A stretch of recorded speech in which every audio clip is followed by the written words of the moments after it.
चाहे मनुष्य कितना ही प्रयत्न कर ले, लेकिन वह कभी अपने कर्मों से बच नहीं सकता।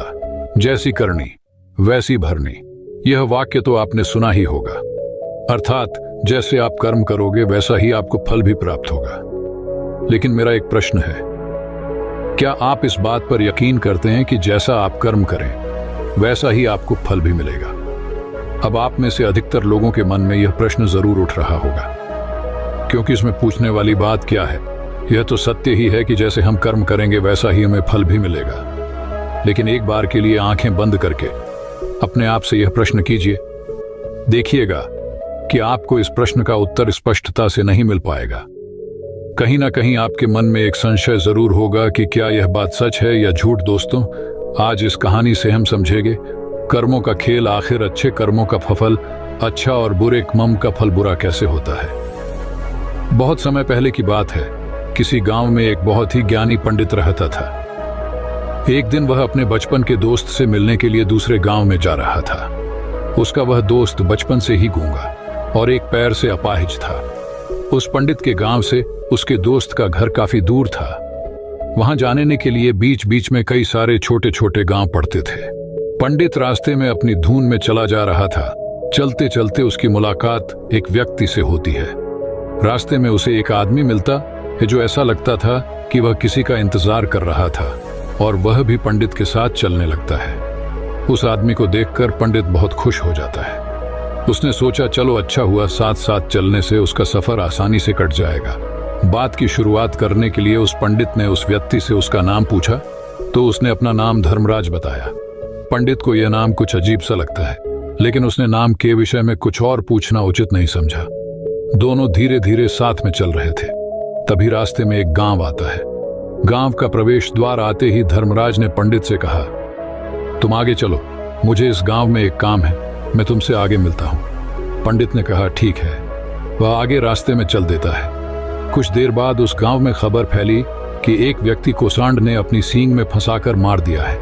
जैसे ही सांड ने उस व्यक्ति को मारा, ठीक कुछ ही देर में धर्मराज पंडित के पास आ गया और फिर दोनों चलना शुरू कर देते हैं और चलते चलते एक दूसरे गांव के द्वार पर पहुंच जाते हैं। उस गांव के बाहर एक बड़ा और विशाल मंदिर बना हुआ था। वहां पर आराम करने की सुविधा काफी बढ़िया लग रही थी। पंडित के दोस्त का घर अभी वहां से बहुत दूर था और रात भी होने वाली थी, तो पंडित ने धर्मराज से कहा, रात होने वाली है, पूरे दिन चलते चलते थक भी चुके हैं और भूख भी लग रही है, तो यहाँ पर भोजन करके यहीं पर हम विश्राम कर लेते हैं, फिर सुबह के समय आराम से आगे की यात्रा जारी करेंगे। धर्मराज ने कहा, ठीक है, मुझे इस गांव में किसी को कुछ जरूरी सामान देने जाना है, तुम भोजन करके आराम करो, मैं बाद में आकर भोजन कर लूंगा। इतना कहकर वह वहां से चला जाता है। लेकिन उसके जाने के कुछ समय बाद, कुछ ही देर बाद धुआं उठता हुआ दिखाई देता है और देखते ही देखते पूरे गांव में आग लग जाती है। पंडित ने हैरानी से सोचा कि यह धर्मराज जहां भी जाता है वहां कोई ना कोई अनहोनी जरूर हो जाती है, कुछ तो गड़बड़ है इस व्यक्ति में। लेकिन पंडित ने रात्रि में धर्मराज से कुछ भी पूछना उचित नहीं समझा और वह दोनों सो गए। सुबह होते ही दोनों फिर से अपनी यात्रा शुरू कर देते हैं। कुछ देर चलने के बाद रास्ते में फिर से एक गांव आता है। धर्मराज ने फिर पंडित से कहा, आप आगे चलिए, मुझे इस गांव में अपने मित्र से मिलने जाना है, मैं अपने दोस्त से मिलने के बाद आगे रास्ते में मिलूंगा। यह कहकर धर्मराज वहां से चला गया। लेकिन पंडित इस बार आगे नहीं गया, वहीं खड़ा होकर धर्मराज को देखता रहा कि वह कहां जा रहा है और क्या करता है। तभी थोड़ी देर बाद लोगों की आवाज सुनाई देने लगी कि एक व्यक्ति को सांप ने काट लिया है और उसकी मृत्यु हो गई है। ठीक उसी समय धर्मराज फिर पंडित के पास पहुंच गया, लेकिन इस बार पंडित से रहा नहीं गया और उसने धर्मराज से पूछ ही लिया कि तुम जिस भी गांव में जाते हो वहां कोई ना कोई अनहोनी जरूर हो जाती है, क्या तुम मुझे बता सकते हो यह ऐसा क्यों हो रहा है? धर्मराज ने कहा, पंडित जी, आप तो मुझे बहुत ज्ञानी मालूम पड़े थे, इसीलिए मैं आपके साथ चलने लगा था, क्योंकि ज्ञानियों का साथ बहुत अच्छा होता है, परंतु आप अभी तक समझ नहीं पाए कि मैं कौन हूं। पंडित ने कहा, मैं समझ गया हूं, लेकिन मुझे कुछ शंका है, अगर आप ही अपना उपयुक्त परिचय दे दें तो मेरे लिए आसानी होगी। तब धर्मराज ने जवाब दिया कि मैं यमदूत हूं और यमराज की आज्ञा से उन लोगों के प्राण हरण करता हूं जिनकी उम्र पूरी हो चुकी है। हालांकि पंडित को पहले से ही इस बात की आशंका थी, फिर भी धर्मराज के मुंह से यह बातें सुनकर वह घबरा गया। लेकिन वह हिम्मत करके पूछता है कि अगर तुम सच में यमदूत हो तो मुझे बताओ, अगली मृत्यु किसकी है? धर्मराज ने जवाब दिया, अगली मृत्यु तुम्हारे उसी मित्र की है जिससे तुम मिलने जा रहे हो, और उसकी मृत्यु का कारण भी तुम ही बनोगे। यह बात सुनकर पंडित सहम गया और सोच में पड़ गया कि अगर सच में यह धर्मराज यमदूत हुआ तो उसकी बात भी सच होगी और उसके कारण मेरे बचपन के सबसे अच्छे मित्र की मृत्यु हो जाएगी। तो सबसे अच्छा तो यही होगा कि मैं अपने मित्र से मिलने ही ना जाऊं, कम से कम मैं उसकी मृत्यु का कारण तो नहीं बनूंगा। धर्मराज ने मुस्कुराते हुए कहा, तुम जो सोच रहे हो वह सब मुझे पता है, मगर तुम्हारे अपने मित्र से मिलने न जाने से नियति नहीं बदल जाएगी। तुम्हारे मित्र की मृत्यु तो निश्चित है और वह अगले कुछ ही पलों में घटित होने वाली है। महाकाल के मुंह से ऐसी बातें सुनकर पंडित को झटका लगा, क्योंकि महाकाल ने पंडित के मन की बातें पढ़ ली थीं, जो कि एक सामान्य व्यक्ति के लिए संभव नहीं है। अब पंडित को विश्वास हो गया कि यह धर्मराज सचमुच में यमदूत ही है। जब पंडित को यह पूर्ण विश्वास हो गया कि धर्मराज जी यमदूत है तो वह घबरा गया। वह अपने मित्र की मृत्यु का कारण नहीं बनना चाहता था, इसीलिए वह पलटकर अपने गांव की तरफ वापस जाने लगा। लेकिन जैसे ही पंडित वापस जाने के लिए मुड़ा, उसने देखा कि उसका मित्र तेजी से उसकी तरफ चला आ रहा है, जो कि पंडित को देखकर अत्यंत प्रसन्न दिखाई पड़ रहा था। अपने मित्र के आने की गति को देखकर पंडित को ऐसा लगा कि जैसे उसका मित्र काफी देर से उसका ही पीछा कर रहा है। लेकिन वह बचपन से ही गंगा था और एक पैर से लंगड़ा भी था, इसीलिए ना तो वह पंडित को आवाज देकर पाया था और ना ही उस तक पहुंच पा रहा था। लेकिन जैसे ही वह पंडित के पास पहुंचा, अचानक ही जमीन पर गिर पड़ी और तुरंत ही उसकी मृत्यु हो गई। पंडित हक्का बक्का होकर धर्मराज की ओर देखने लगा, जैसे कि वह पूछना चाह रहा हो कि आखिर क्या हुआ।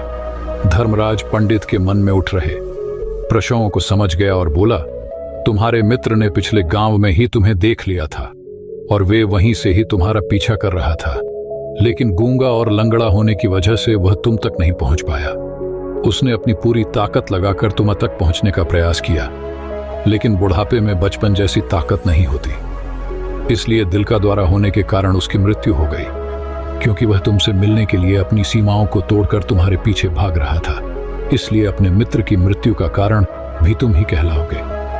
अब पंडित को पूर्णतः यह विश्वास हो गया था कि धर्मराज एक यमदूत है और उसका कार्य जीवों के प्राण हरना है।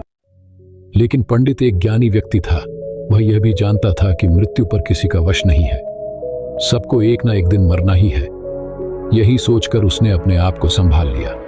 लेकिन अचानक ही पंडित के मन में अपनी मृत्यु के बारे में जानने की इच्छा हुई, इसलिए उसने धर्मराज से पूछा कि जब मृत्यु मेरे दोस्त की होनी थी तो तुम शुरू से ही मेरे साथ क्यों चल रहे थे? यह प्रश्न सुनकर धर्मराज जोर से हंसा और बोला, मैं तो हर पल हर क्षण सभी के साथ चलता हूं, किंतु लोग पहचान नहीं पाते, क्योंकि लोगों के पास अपनी समस्याओं के अलावा किसी और व्यक्ति, वस्तु या घटना के बारे में सोचने समझने या उसे देखने का समय ही नहीं होता।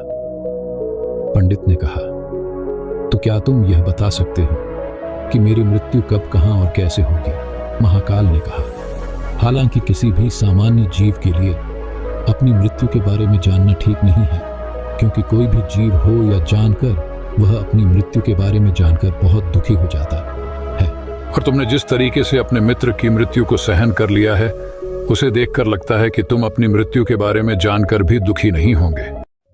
महाकाल ने कहा, तो सुनो, तुम्हारी मृत्यु आज से ठीक 6 महीने बाद आज ही के दिन किसी दूसरे राज्य में फांसी लगने से होगी। और सबसे हैरानी की बात तो यह होगी कि तुम स्वयं ही खुशी से उस फांसी को स्वीकार कर लोगे। न कहकर धर्मराज वहां से चला गया। वयों की अब धर्मराज के पास पंडित के साथ चलते रहने का कोई कारण न था। इसके बाद पंडित ने अपने मित्र के शरीर का अंतिम संस्कार किया और यथाशक्ति उसके क्रियाकर्म करके अपने गांव वापस आ गया। लेकिन कोई व्यक्ति कितना भी ज्ञानी क्यों ना हो, अपनी मृत्यु के बारे में जानकर दुखी तो होता ही है और मृत्यु से बचने का कोई ना कोई उपाय भी खोजता है। तो पंडित ने भी वही किया। क्योंकि पंडित न था, इसलिए उसकी पहचान उस राज्य के राजा तक थी। पंडित ने सोचा कि राजा के पास तो कई सारे ज्ञानी मंत्री हैं, वह मेरी मृत्यु से संबंधित समस्या का कोई ना कोई समाधान निकाल ही लेंगे। पंडित यही सब सोचता हुआ राज दरबार में पहुंच जाता है और राजा से सारी घटना के बारे में बताता है। राजा ने अपने मंत्रियों को सारी समस्या बताई और उनसे सलाह मांगी। अंत में सभी ने विचार विमर्श करके कहा, अगर पंडित की बात सही है तो उसकी मृत्यु भी 6 महीने बाद ही होगी, लेकिन मृत्यु तो तब होगी जब वह किसी दूसरे राज्य में जाएगा। यदि वह किसी दूसरे राज्य में जाए ही ना तो मृत्यु ही नहीं होगी। मंत्रियों की यह सलाह राजा को भी सही लगी। इसके बाद पंडित के रहने की सारी व्यवस्था महल में ही कर दी गई और राजा के आदेश के बिना उस पंडित से किसी को भी नहीं मिलने दिया जाता था। लेकिन पंडित कहीं भी आ जा सकता था ताकि पंडित को यह ना लगे कि वह राजा की कैद में है। परंतु पंडित डर के मारे स्वयं ही कहीं आता जाता नहीं था। धीरे धीरे महीने गुजरते गए और पंडित की मृत्यु का समय नजदीक आने लगा और अंततः वह भी दिन आ गया जिस दिन पंडित की मृत्यु होनी थी। तो जिस दिन पंडित की मृत्यु होनी थी उसकी एक रात पहले पंडित डर के मारे जल्दी ही सो गया ताकि जल्दी से वह रात बीत जाए और अगला दिन आ जाए ताकि उसकी मृत्यु टल सके। यही सोचकर वह जल्दी सो जाता है। लेकिन पंडित को नींद में चलने की बीमारी थी और अपनी इस बीमारी के बारे में वह स्वयं ही नहीं जानता था। तो फिर राजा, मंत्री या किसी वैद्य को इसके बारे में बताने का कोई प्रश्न ही नहीं उठता। पंडित अपनी मृत्यु को लेकर बहुत चिंतित था। वह पिछले कई दिनों से ठीक है, सो भी नहीं पा रहा था और नींद में चलने की बीमारी भी तभी होती है जब व्यक्ति ठीक से सो नहीं पा रहा हो। तो उस रात भी पंडित को नींद में चलने का दौरा पड़ा। वह उठा और महल से निकलकर अस्तबल में गया क्योंकि पंडित राजा का खास मेहमान था। इसलिए किसी भी पहरेदार ने उसे नहीं रोका और ना ही किसी तरह की कोई पूछताछ की। अस्तबल में पहुंचकर वह सबसे तेज चलने वाले घोड़े की पीठ पर सवार होकर नींद में ही अपने राज्य की सीमा से बाहर दूसरे पड़ोसी राज्य में चला गया। इतना ही नहीं, वह दूसरे राज्य के राजा के महल में पहुंच गया। उस महल के पहरेदार ने भी उसे नहीं रोका और ना ही कोई पूछताछ की। सभी लोग रात्रि का अंतिम प्रहार होने के कारण गहरी नींद में थे। वह पंडित सीधे राजा के सैन्य कक्ष में पहुंचा जहां राजा और रानी सो रहे थे। वह पंडित वहीं जाकर सो गया। सुबह हुई तो राजा ने पंडित को रानी के बगल में सोया हुआ देखा तो राजा बहुत क्रोधित हो गया। राजा ने पंडित को कैद करने का आदेश दे दिया। पंडित गिरफ्तार हो गया, लेकिन पंडित तो बहुचक्का था। उसे तो कुछ समझ नहीं आ रहा था कि आखिर वह दूसरे राज्य में और राजा के सैन्य कक्ष में कैसे पहुंचा। लेकिन वहां उसकी यह सब सुनने वाला कोई नहीं था। अगली सुबह राजा ने पंडित को दरबार में पेश करने का आदेश दिया। कुछ देर बाद उस पंडित को दरबार में लाया गया।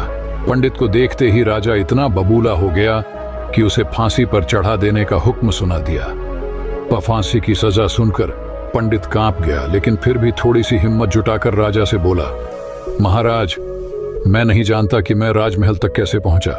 मैं यह भी नहीं जानता हूं कि आपके सैन्य कक्ष तक मैं कैसे आया और आपके महल के किसी पहरेदार या सैनिक ने मुझे रोका क्यों नहीं। लेकिन मैं इतना जरूर जानता हूं कि आज मेरी मृत्यु होनी थी और वो होनी भी जा रही है। राजा को यह बात थोड़ी अजीब लगी। उसने पंडित से पूछा, तुम्हें कैसे पता कि आज तुम्हारी मृत्यु होनी है? राजा के इस प्रश्न के जवाब में पंडित ने पिछले 6 महीने का सारा वाक्य राजा को सुना दिया और बोला, महाराज, मेरा क्या किसी भी सामान्य व्यक्ति में इतना साहस नहीं कि वह राजा के सैन्य कक्ष में राजा की उपस्थिति में रानी के साथ सो जाए। राजा को पंडित की बात में थोड़ा अटका दिखाई पड़ा, परंतु उसने सोचा कि यह मृत्यु से बचने के लिए धर्मराज और उसके द्वारा अपनी मृत्यु की भविष्यवाणी की कहानी बना रहा है। इसलिए राजा ने पंडित से कहा, यदि तुम्हारी बात सत्य है और आज यह तुम्हारी मृत्यु का दिन है, जैसा कि यमदूत धर्मराज ने तुमसे कहा था, तो आज तुम्हारी मृत्यु का कारण मैं नहीं बनूंगा। लेकिन यदि तुम्हारी बात झूठी निकली तो निश्चित ही आज तुम्हारी मृत्यु का दिन होगा। ना क्योंकि जिस राज्य से पंडित आया था उस राज्य का राजा इस राजा का मित्र था, इसलिए इस राजा ने तुरंत आपने 2 सैनिकों को पड़ोसी राजा के पास भेजकर पंडित की बात की सत्यता का प्रमाण मांगा। भेजे गए सैनिक शाम तक लौटे और उन्होंने राजा को बताया कि महाराज, पंडिता जो कुछ भी कह रहा है वह सब सत्य है। पड़ोसी राज्य के राजा ने पिछले 6 महीने से पंडित के रहने की सारी व्यवस्था अपने ही महल में कर रखी थी। पंडित राजा का खास मेहमान था। कल शाम राजा आखिरी बार पंडित से उसके कक्ष में मिले थे, और उसके बाद ये इस राज्य में कैसे पहुंच गया इसकी जानकारी किसी को भी नहीं है। इसीलिए उस राज्य के राजा के अनुसार पंडित को फांसी की सजा देना ठीक नहीं है। लेकिन राजा के सामने एक नई समस्या थी, क्योंकि उसने बिना पूरी बात जाने ही पंडित को फांसी की सजा सुना दी थी। इसीलिए अगर पंडित को फांसी नहीं दी जाती तो राजा के वचन का अपमान हो जाएगा। लेकिन अगर राजा की बात का मान रखा जाए तो बेवजह ही एक निर्दोष व्यक्ति की मौत हो जाएगी। राजा ने अपने सभी मंत्रियों से इस बारे में सुझाव मांगा। तो मंत्रियों ने राजा को सुझाव दिया कि महाराज, पंडित को एक कच्चे सूत के धागे से फांसी लगवा दी जाए। इससे आपके कथन का अभिमान रह जाएगा और कच्चे सूत के धागे से पंडित को फांसी भी नहीं लगेगी और उसके प्राण भी बच जाएंगे। राजा को मंत्रियों का यह सुझाव पसंद आया और उसने ऐसा ही करने का आदेश दे दिया। पंडित के लिए कच्चे सूत के धागे से फांसी का फंदा बनाया गया और नियम के अनुसार पंडित को फांसी पर चढ़ाया जाने लगा। सभी लोग बहुत खुश थे कि ना तो पंडित मरेगा और ना ही राजा का वचन खाली जाएगा। पंडित को भी पूर्ण विश्वास था ये सूत के धागे से तो उसकी मृत्यु हो ही नहीं सकती। पंडित उस पर चढ़ने के लिए तैयार हो गया, जैसा कि धर्मराज ने भविष्यवाणी की थी कि तुम खुद ही अपनी फांसी को स्वीकार करोगे। लेकिन जैसे ही पंडित को फांसी दी गई, सूत का धागा तो दूर हट गया, लेकिन टूटने से पहले उसने अपना काम कर दिया था। पंडित के गले की एक नस सूत के धागे के झटके से कट चुकी थी और पंडित जमीन पर पड़ा तड़प रहा था। उस पल उसके गले से खून की फुहार निकल रही थी और देखते ही देखते पंडित का शरीर पूरी तरह से शांत हो गया। सभी लोग आश्चर्यचकित थे और पंडित को मरता हुआ देख रहे थे। किसी को विश्वास नहीं हो रहा था कि कच्चे सूत के धागे से भी किसी इंसान की मृत्यु हो सकती है। लेकिन घटना तो घट चुकी थी। नियति ने अपना काम कर दिया था और धर्मराज की भविष्यवाणी सच हो चुकी थी। दोस्तों, श्रीमद् भागवत गीता में भगवान श्री कृष्ण ने कहा है, जो होना होता है वह होकर ही रहता है। हम चाहे कितनी ही सावधानी बरते, कितना ही उपाय कर ले, लेकिन घटना और घटना की पूरी प्रणाली पहले से ही तय होती है, जिससे हम थोड़ा सा भी इधर उधर नहीं कर सकते हैं। दोस्तों, शायद इसीलिए ईश्वर ने हमें भविष्य जानने की क्षमता नहीं दी है, ताकि हम अपने जीवन को ज्यादा बेहतर तरीके से जी सके। और यही बात उस पंडित पर भी लागू होती है। अगर पंडित ने महाकाल से अपनी मृत्यु के बारे में ना पूछा होता तो 6 महीने तक राजा के महल में कैद रहकर डर डर कर जीने की बजाय ज्यादा बेहतर जीवन जीता। दोस्तों, आपने आज के इस वीडियो से क्या सीखा वह मुझे आप कमेंट में बता सकते हैं। इसी के साथ में उम्मीद है कि आपको आज की वीडियो पसंद आई होगी, तो इस वीडियो को उस इंसान को शेयर करें जिससे यह कहानी सुनने की जरूरत है, और उसी के ठीक बाद चैनल को सब्सक्राइब करें। तो चलिए फिर मिलते हैं ऐसी एक और नई वीडियो में एक नए मैसेज के साथ। तब तक के लिए अपना ख्याल रखें। धन्यवाद और नमो बुद्धाय।